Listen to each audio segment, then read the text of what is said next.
దశాబ్దాలుగా విద్యకి ఆడపిల్లల్ని దూరం చేశాం. ఇప్పటికి కూడా ఆడపిల్లల పట్ల వివక్ష ఉంది. ఆడపిల్లలు, మగపిల్లలు ఇద్దరూ పుడితే, మగపిల్లలకి మాత్రం ప్రైవేట్ స్కూళ్ళల్లో, ఆడపిల్లలకి మాత్రం గవర్నమెంట్ స్కూళ్ళల్లో వేసేటటువంటి పరిస్థితుల్లో పేద తల్లిదండ్రులున్నారు. మధ్య తరగతి ఈ మధ్యన మారారు. ఇదివరకు మధ్య తరగతి కూడా అట్లాంటి ఆలోచన చేసేవాళ్ళు. ఈ మధ్య చాలా వరకు మారారు. మధ్య తరగతి, ఎగువ మధ్య తరగతిలో ఆడపిల్లలకి ఇప్పుడు కాస్త ప్రోత్సాహం ఉంది.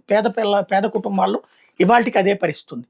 అంత కష్టపడి చదువుకుంటూనికి స్కూలుకి వెళ్తున్నటువంటి విద్యాలకు వెళ్తున్నటువంటి ఆడపిల్లల్ని ప్రేమ పేరుతో వేధించి వెంటపడి దారి మళ్లించే దరిద్రులు కొందరైతే, చివరికి వాళ్ళ మీదన ప్రాణాలు తీసే దరిద్రులు మరికొంతమంది. లా చదవడం అంటే ఎంత ముఖ్యమైనటువంటిది. అట్లాంటి లా కాలేజీలో చదువుతా తోటి విద్యార్థిని చంపేసినటువంటి ఈ ఘటనలో నా కూతురు కౌరును రాజు గత కొంతకాలంగా వేధిస్తున్నాడు. పెళ్లి చేసుకుంటాను 2-3 సార్లు ఇంటికి కూడా వచ్చాడు. అయితే 3 నెలల క్రితం అమ్మాయికి వేరే అబ్బాయితో నిశ్చితార్థం కూడా అయిపోయింది. పెళ్ళయ్యేలోపు వీడు ప్రాణం తీశాడు. మొదలు కాలేజీ నుంచి నాకు ఫోన్ వచ్చింది. ఇవన్నీ వాళ్ళ ఫాదర్ చెప్పుకొచ్చింది. అంటే చదువుకోవడానికి అమ్మాయి వెళ్తుంటే అమ్మాయిని ప్రేమిస్తున్నాను అన్నాడు. నాకు ప్రేమ వద్దు అని చెప్పింది అమ్మాయి.